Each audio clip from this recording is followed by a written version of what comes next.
vous allez bien. Comme vous avez remarqué, je ne suis pas tonton Nestor. C'est parce que c'est lui qui va nous faire le plaisir du message aujourd'hui. Voilà, donc gardez-le en prière dans vos pensées tout le long de cette matinée. Voilà, on est content de vous avoir aujourd'hui avec nous le 24 novembre. Voilà, je vous invite à vous lever et ensemble nous allons louer le Seigneur.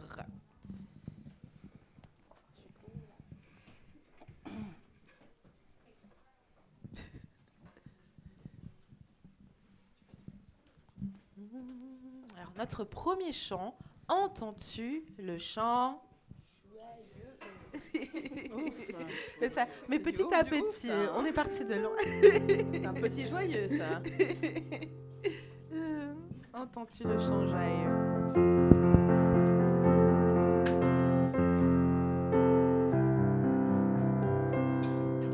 Entends-tu le chant joyeux? Jésus sauve aujourd'hui, il retentit en tout lieu. Jésus sauve aujourd'hui, c'est un cri de délivrance, un cantique d'espérance qui remplit l'espace immense. Jésus sauve aujourd'hui,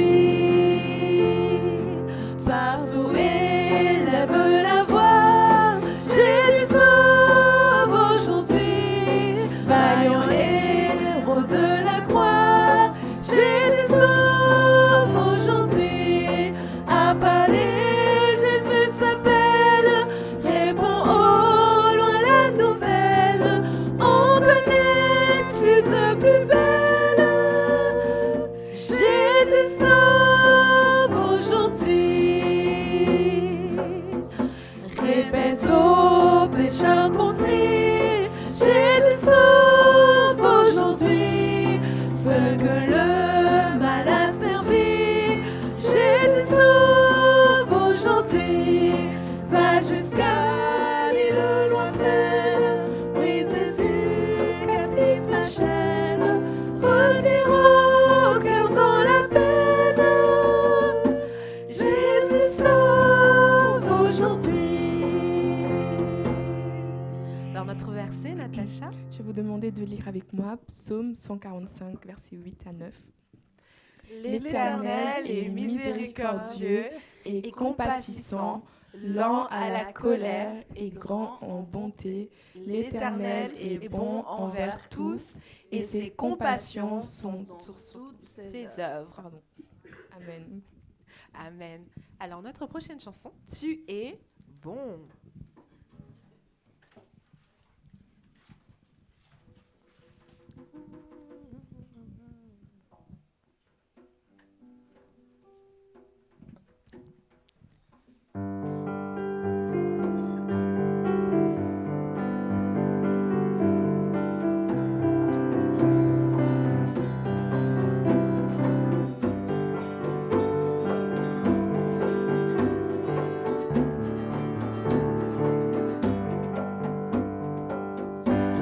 Le proclamer du sommet des montagnes, ta grâce est sans limite, ta bonté sans égale, ta tendresse m'envahit, ta bonté me poursuit, ton amour m'émerveille.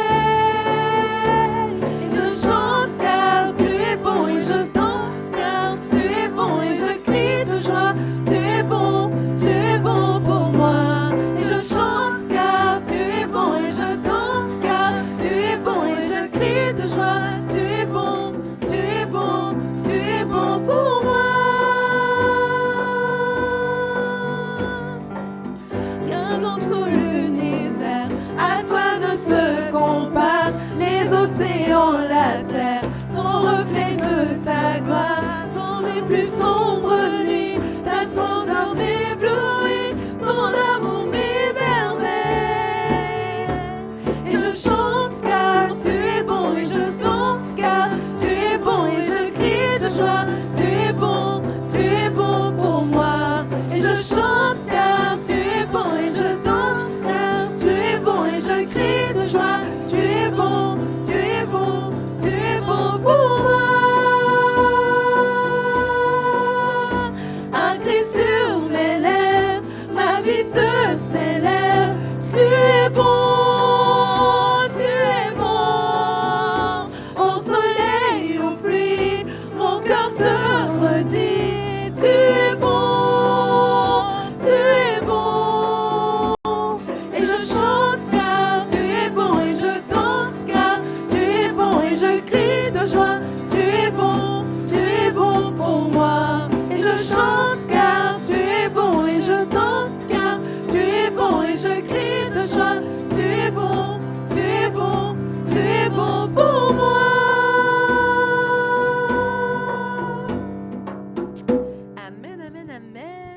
vous asseoir.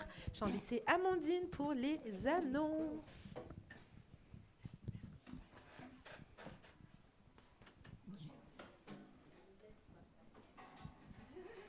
Hello à tous. Donc voilà, on va faire les petites annonces et on va commencer avec les femmes qui se donnent rendez-vous en ligne le jeudi à 20h.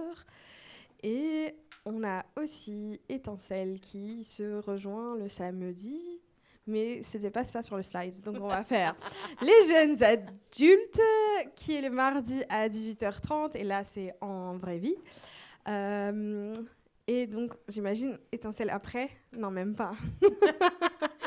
Ok. Fake. Voilà, c'est ça. Bon. C'est pas le premier? Pardon, c'est le dimanche, j'ai pas lu le samedi. Tout ce slide est incorrect. C'est un dimanche, le 1er décembre. Le seul Ok. Si vous voulez faire une répétition pour la pièce de théâtre, posez la question à Becky après. Ok, d'accord, très chouette.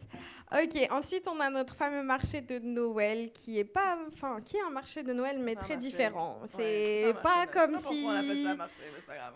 C'était celui du marché de Noël à Bruxelles. Hein. C'est pas du tout la même chose. Hein. On va faire des pièces de théâtre, des bricolages, des jeux, des coins photos. On va avoir des boissons, des trucs à manger, des choses comme ça. Donc habillez-vous bien comme d'habitude. Hein. Et ça sera à 14h. Et donc ça sera tout un travail d'équipe. Hein. On aura besoin d'une vingtaine de personnes pour nous aider à mettre ceci en place. Oui, ça veut dire qu'on a besoin des volontaires qui vont nous aider à... Mais je pense qu'on a déjà pas mal. Hein. Moi, j'ai dit que je faisais le truc le plus facile. Et donc, voilà. Et le 21, c'est quand on va tout mettre, je vais dire, en place, on va décorer tout ça, on a notre répétition générale. Ah, on fait une répétition et tout pour ça? Ok. Non, pour la pièce. Pour la pièce. Ah, ok, parce que je me suis dit, j'ai pas besoin de répéter pour faire du chocolat chaud, je pense. Mais bon... Vous répétez comment faire le chocolat chaud? Oui, j'allais dire, je peux le faire, je peux le boire, je peux faire ce qu'il faut hein, pour répéter. Mais oui, donc j'ai apparemment des flyers ici qui sont déjà imprimés et... Oui, merci beaucoup à Théodora. Gardez-la dans nos prières, s'il vous plaît, en ce moment. Donc, je vais les mettre ici. Comme ça, vous pouvez les avoir pour vous et pour les personnes que vous pensez que vous pouvez inviter. Donc, je les laisse là pour le moment. Et donc, comme ça, vous pourrez venir vous en servir à la fin du culte. Et Étincelle, est-ce qu'il y a ou pas? Oui. Ok, il y a Étincelle le samedi, d'habitude, en soirée. Et bon, voilà. La date à venir. Ah, c'est ça que je dois faire. Ok.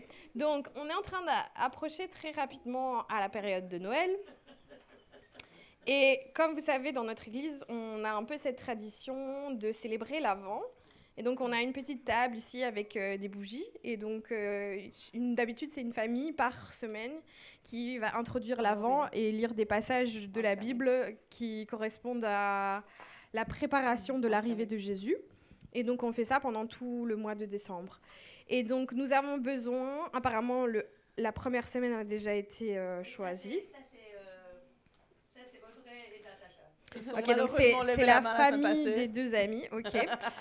Alors, donc, c'est pas obligé que ce soit des familles. Vous pouvez être un groupe hétérogène de je ne sais pas combien de personnes. Mais donc, voilà. Il nous reste la semaine de l'Avent. Moi, je lève maman. Ok, Faïda, tu fais 2, 3 ou 4 3, s'il te plaît. Colline, tu fais avec moi? Ok. On fait quelle semaine? Ok, d'accord. On fera une semaine. Et on a besoin encore une autre famille, s'il vous plaît, qui pourrait faire... on peut choisir après, hein, mais on aura besoin de quelqu'un d'autre qui soit volontaire, peut-être pour la semaine 4. Oui, ça peut être quelqu'un tout seul, des amis, de la famille, des étrangers... Voilà, on accepte tout le monde. Des anges. Des anges, oui, ils sont toujours invités. Nadine a quelque chose à nous dire. On est en train de porter volontaire les autres personnes, là, Doris. C'est ça qui se passe, hein? Ok, d'accord. Ok, je me disais peut-être qu'il y avait une annonce spéciale pour la SBL. Ah, c'est pour après, ça? Ou maintenant? Ouais, après. Quand moi, je serai pas là, d'accord. Rappelez-moi de me dire les infos quand même aussi. Okay. Hein. Sinon, tu montes. Mais dites-le moi alors, Je prévenez-moi. vais envoyer quelqu'un et tu montes. Ok, ça va. Ok, merci. Bon, voilà, c'est tout pour moi. Merci beaucoup, Amandine. Voilà, notre prochain chant, Tous unis. Je vous invite à vous lever.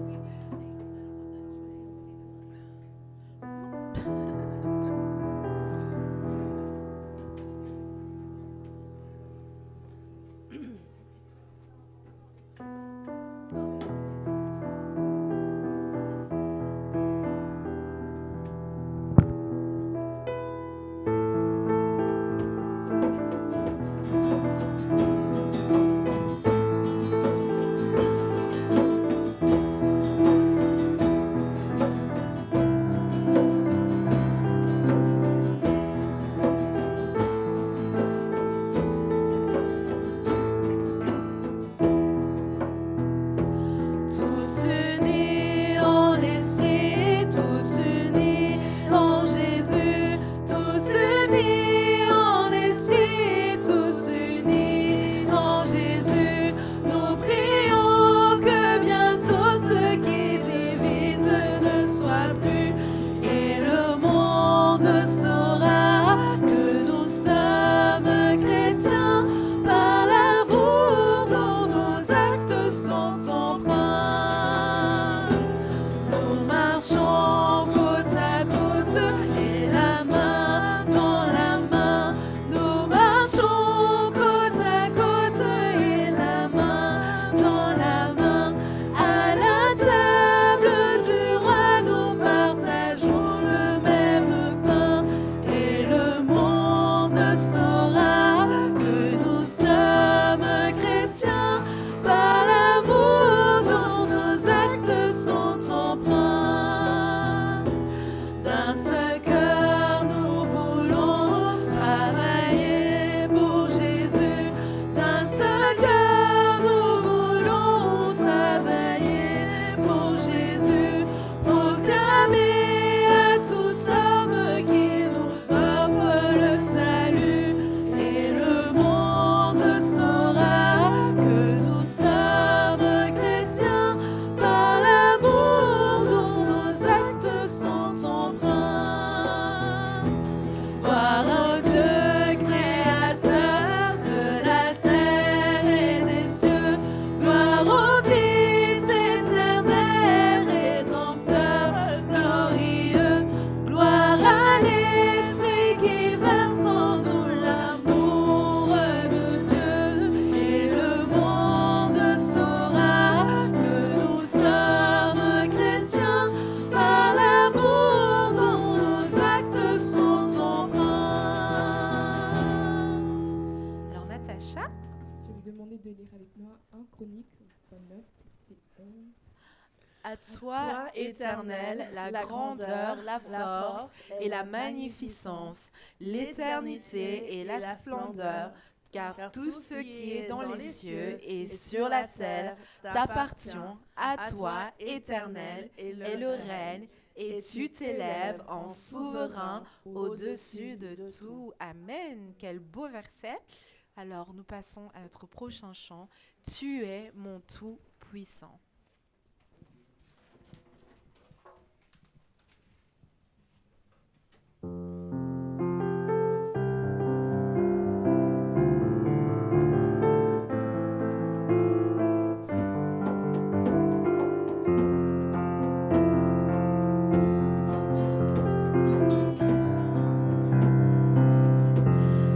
Si je t'efface, tu me rends fort.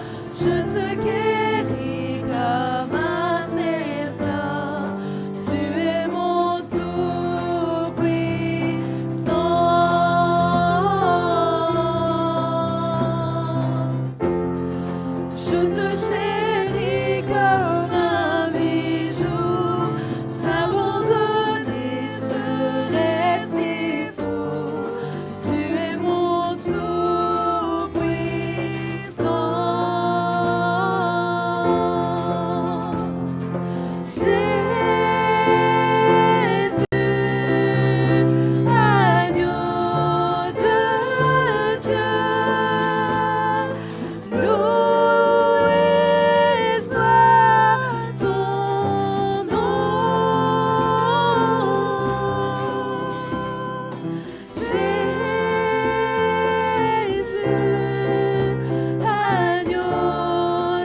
chuté, tu m'as relevé.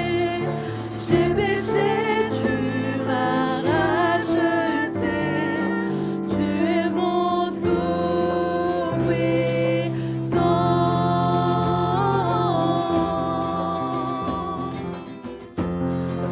Sur la croix, tu mourus pour moi.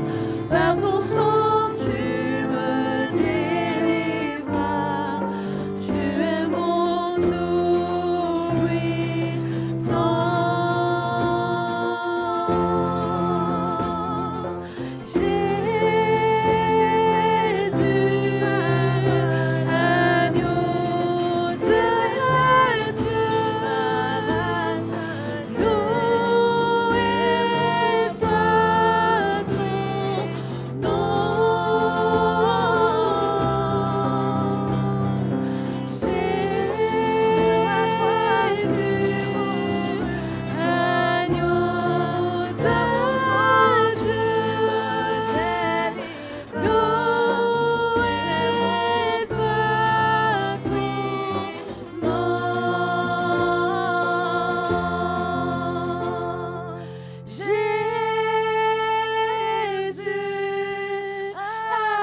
agneau de Dieu, loué soit ton nom. Jésus,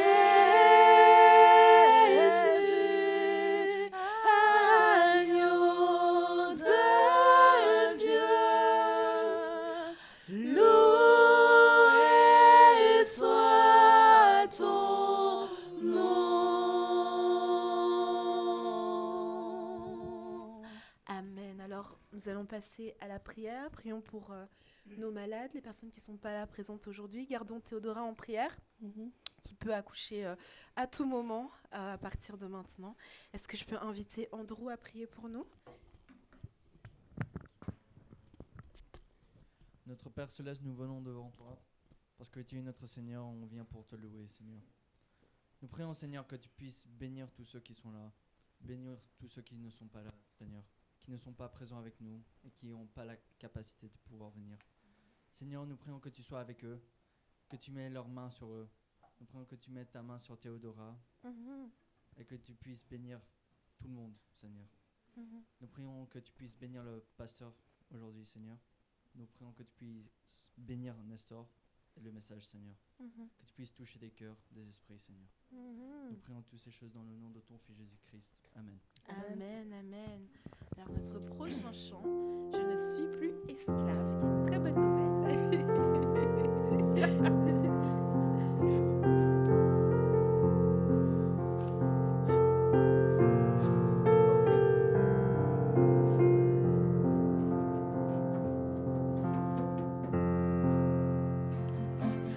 Tu m'as ébloui par tes mélodies, tu m'entoures d'un chant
Je vous invite à vous asseoir, à ouvrir vos cœurs et vos oreilles au message d'aujourd'hui. Tonton Nestor.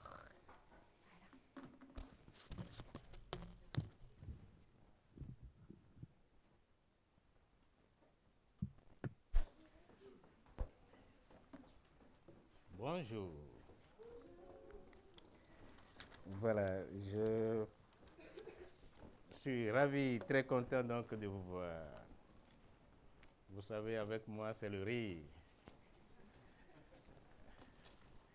Et quand je ris, je me sens vraiment dans ma peau. Et je pense que c'est la même chose pour vous aussi. Bien, nous continuons à prier toujours pour le pasteur et sa famille. Oui, c'est bien allumé.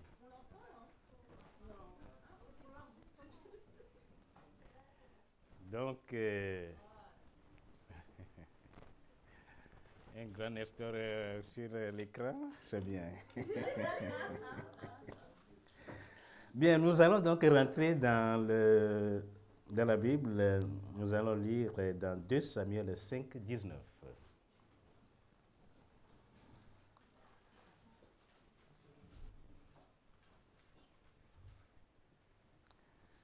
Vous savez, moi, je n'aime pas faire mes choses seul. Quand j'invite des gens avec moi à le faire, je me sens encore très bien. Je vais demander à Andrew de me lire 2 Samuel 5, 19.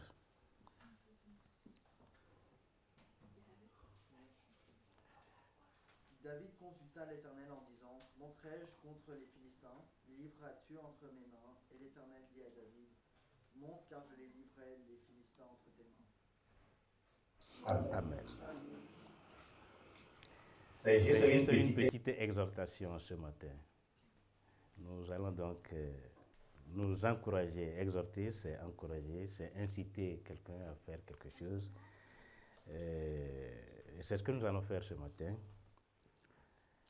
Bien, David consulta l'Éternel en disant, monterai-je contre les Philistins? Là, il est en train de poser une question, et une question claire. Seigneur, est-ce que je vais monter contre les Philistins? est-ce que tu vas me les livrer?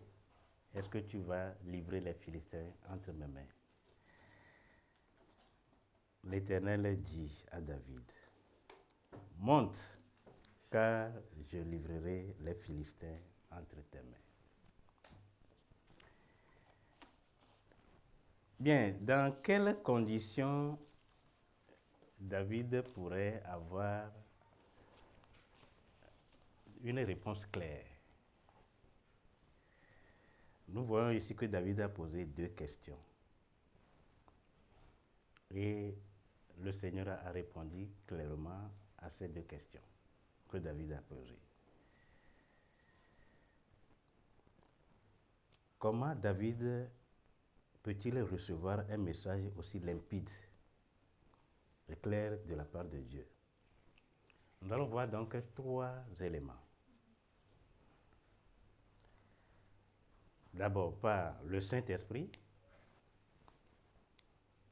par la prière et par son amitié avec Dieu. Quand tu es bien attaché à quelqu'un, vous êtes vraiment des amis, quand tu poses, il y a certaines questions que tu vas, pour les poser d'ailleurs, tu ne te sentirais pas bien pour les poser. Mais quand tu es très familier avec la personne, tu poses directement la question, et proprement, clairement. C'est ce qui est arrivé ici.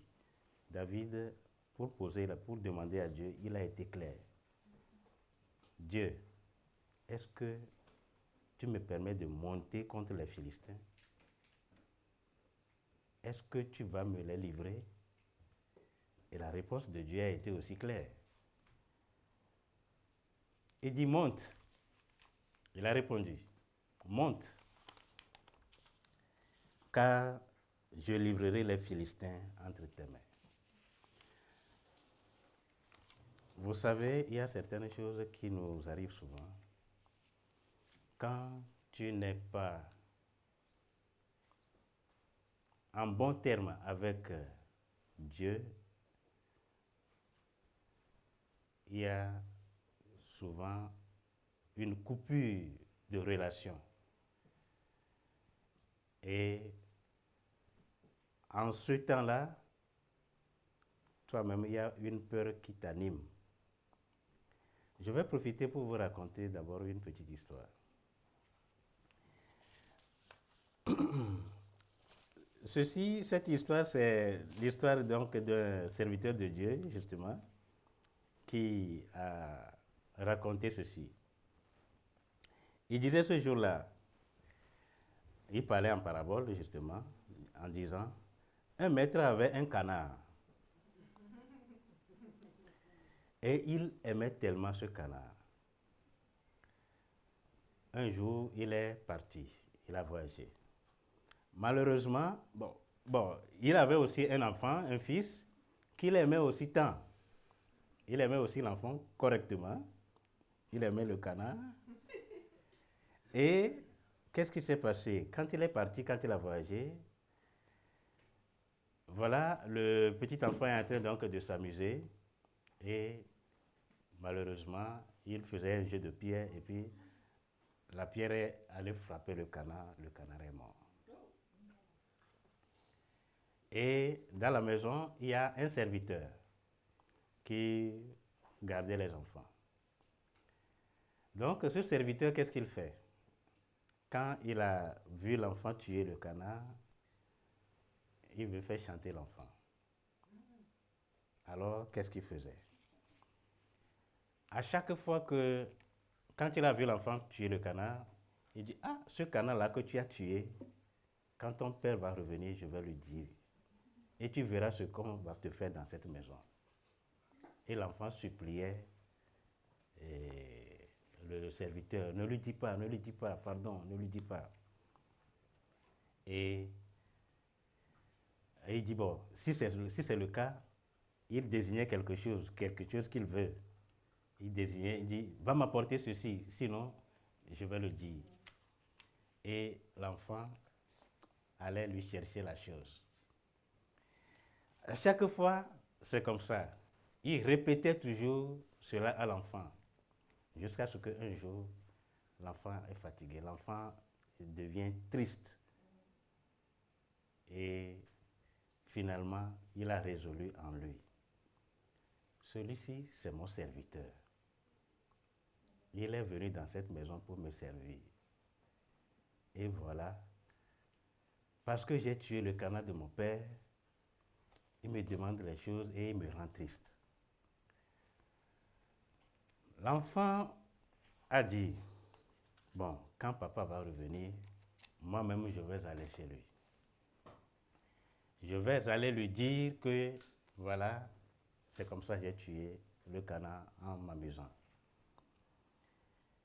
Et un jour, bon, quand le papa est revenu, et à chaque fois que le père appelle l'enfant, l'enfant n'a plus cette joie. Mais le père observait et il s'est dit, mais qu'est-ce qui arrive? Et un jour encore, il a encore appelé l'enfant. Et voilà, le serviteur est derrière la maison. Il dit, tu vois, non? Je vais dire à papa. Je vais dire à papa. Et l'enfant suppliait toujours. Mais il a pris le courage à deux mains, il est allé vers son père. Et il s'est mis à genoux. Et son père dit, non, tu es mon fils, tu ne peux pas donc te prosterner, tu ne peux pas t'agenouiller pour moi. Et son père l'a relevé et il dit, qu'est-ce qui se passe? Et l'enfant a raconté l'histoire que quand tu n'étais pas là, voilà, je m'amusais et puis j'ai lancé un caillou qui allait frapper le canard et le canard est mort. Et le père dit, c'est à cause du canard que tu te prosternes, tu te mets à genoux pour moi? Non, tu as de la valeur pour moi, mon fils. Tu as de la valeur pour moi. Le canard, ce n'est qu'un animal. C'est pour nous. Et l'enfant, il y a une joie qui est revenue en cet enfant. Et voilà que le serviteur, quand l'enfant est sorti, le serviteur a regardé l'enfant, il a vu que bon, il y a eu un changement. Et un jour encore, le serviteur encore voulait encore profiter de l'enfant. Il dit, va m'apporter ceci, sinon je vais dire encore à papa ce que tu as fait. Et l'enfant dit, oh, tu peux aller lui dire. Tu sais ce qui va se passer? Moi, je vais lui dire tout ce que tu me demandais quand tu... Et tu as dit ça à ton père? Et qu'est-ce qu'il a dit? Papa n'est pas fâché contre moi. Si tu me demandes encore tout ce que tu as réclamé, tout ce que tu m'as demandé, je vais aller dire à papa. Imaginez la suite. Maintenant, au serviteur donc de supplier le petit garçon. Voilà. Ici, c'est juste une petite illustration que tout à l'heure nous venons donc de chanter. Notre dernière chanson nous faisait penser à la peur. Quand nous avons peur, qu'est-ce qui peut nous arriver à avoir peur? Quand nous avons fauté contre quelqu'un, nous sentons la peur envers la personne. Et surtout envers Dieu, nous devenons tristes. Le Saint-Esprit étant en nous, rend toujours témoignage. Nous allons donc lire ce passage-là. Est-ce que Andrew, tu pourras encore me lire lis-moi exactement Romains 8, verset 16.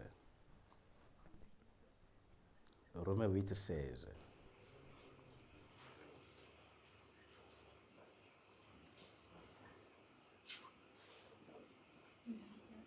Abba Père, l'Esprit lui-même rend témoignage à notre esprit que nous sommes enfants de Dieu.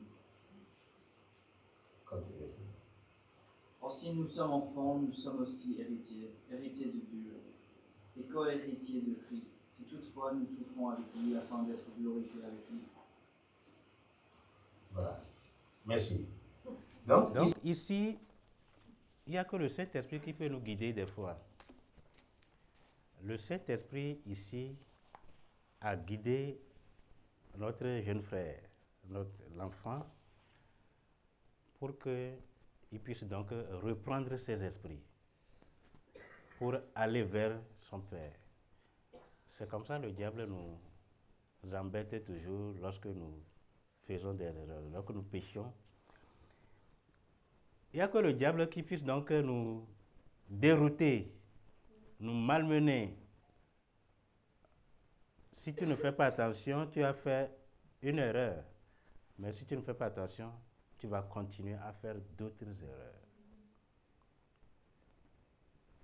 Alors, nous devons toujours faire en sorte qu'à rester en communication permanente avec le Saint-Esprit, qui puisse donc nous diriger. Si cet enfant n'avait pas repris ses esprits, avec cette histoire de Cana, l'enfant va continuer à servir ce serviteur. Donc, c'est la même chose pour nous. Lorsque nous faisons des erreurs, je pense que nous avons un Père qui nous aime. Et nous devons toujours revenir à notre Père, notre Papa. Seigneur, j'ai fait une erreur. Voici ce que j'ai fait. Lorsque tu reviens vers ton Père avec une attitude aussi claire, nette, pour exprimer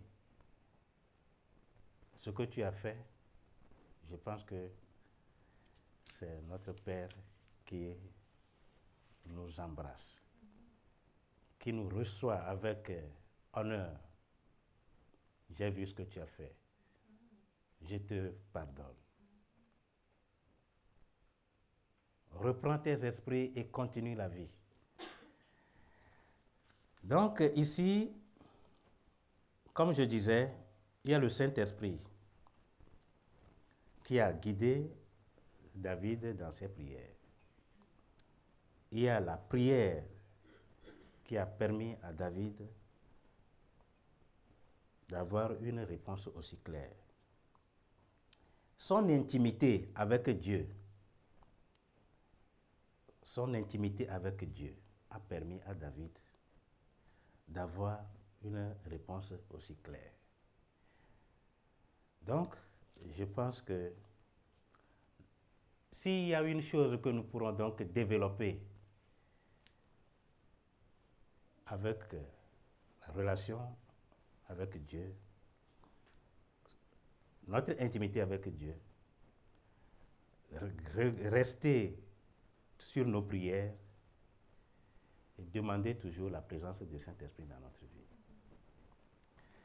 Comme je vous disais que c'est juste une exhortation, tout à l'heure, vous savez que Becky aime toujours me taquiner. Elle dit, Nestor ne va pas faire un message aussi long. Peut-être un message, pas quand même 5 minutes. Non. Voilà. Donc, nous allons prier et nous allons dire merci à Dieu. Nous allons donc demander que Dieu nous fasse grâce, qu'il nous accorde la présence du Saint-Esprit toujours, à chaque fois que nous sommes dans un souci, à chaque fois que nous avons un projet, à chaque fois que nous voulons faire quelque chose, nous avons à qui nous adresser. J'aurais entendu Amen. Amen. À chaque fois que tu as quelque chose à faire à Dieu, dans la vie, là, transportons, quelle que soit la grandeur, bien le poids du problème, nous devons le poser devant Dieu. David ici, c'est pour faire la guerre. La guerre, nous savons que ce n'est pas une chose facile. À qui David pourrait demander? Il sait qu'il a quelqu'un avec qui il est en train de marcher tout le temps. C'est devant cette personne qu'il est allé. Il est allé devant Dieu. Dieu, est-ce que je peux faire la guerre avec ceux-ci? Est-ce que je peux monter devant les Philistins? Est-ce que tu vas me les livrer? C'est ça les questions claires de David. Aussi, lorsque nous voulons donc faire quelque chose, que ce soit un projet, que ce soit tout ce que nous voulons faire, je pense que nous devons aller toujours devant Dieu. Dans nos prières, demander. David n'a pas fait un détour, hein. Il a été direct. Moi, j'ai l'habitude de dire, lorsque j'ai besoin de l'argent, j'aime l'argent. Lorsque j'ai besoin de l'argent, je pose clairement, je demande clairement de l'argent. Je dis, Seigneur, accorde-moi les clients, je veux travailler. Pour avoir de l'argent, je sais que je n'irai pas le trouver quelque part. Je veux, donne-moi des clients, je veux travailler pour gagner mon argent. C'est comme ça, moi, je fais mes prières. Je vais juste encore faire juste un petit témoignage. Là, il y a 2 semaines, j'ai perdu une cliente à Genval. Je travaille pour cette dame tous les lundis. Et je fais 4 heures chez elle tous les lundis. Et la dame est décédée. Et son fils m'a envoyé un message comme quoi maman nous a laissés. Le mardi, ils ont mis les choses, les funérailles, tout ça là. Bon, je suis allé. À chaque fois que je perds quand même quelqu'un, j'y vais toujours. Et dans la semaine, c'est-à-dire le mercredi qui a suivi les cérémonies, le bureau m'a appelé. Parce que j'avais vraiment besoin de garder mes heures. J'ai quelques trous. Et qu'est-ce qui s'est passé? J'ai fait cette prière, Seigneur, je dis, je viens d'acheter une voiture. J'ai des enfants à nourrir au pays. Alors, j'ai besoin de ces heures-là. Et le mercredi, on m'appelle, on me dit, Nestor, est-ce que tu as... on va te trouver quelqu'un à Rixonsa. Je dis, Rixonsa, c'est chez moi. Donc, voilà, donnez-moi. Et on m'a trouvé une cliente à Rixonsa, juste à côté là, 4 heures qui remplace les mêmes heures donc, de la dame qui est décédée. Quand on veut faire quelque chose, il faut être clair. Dans nos prières, soyons clairs.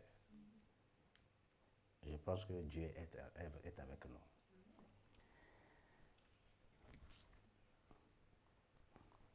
Nous allons prier. Seigneur notre Dieu, nous te bénissons. Nous sommes ravis d'écouter ta parole. David, aujourd'hui c'est nous. Ton peuple est à l'écoute. Ton peuple est venu auprès de toi pour apprendre. Ouvre nos cœurs, Seigneur.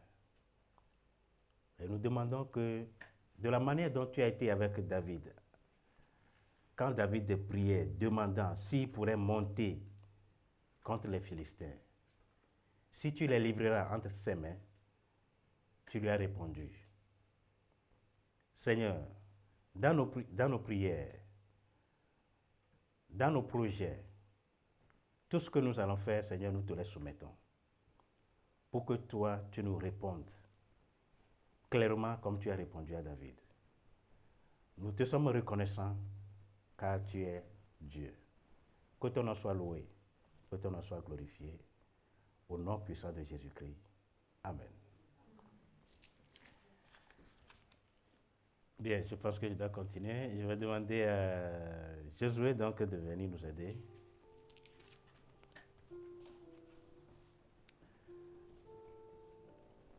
Tu prends les enveloppes. Vous levez la main si quelqu'un veut une enveloppe, il lève juste la main. Josué va passer.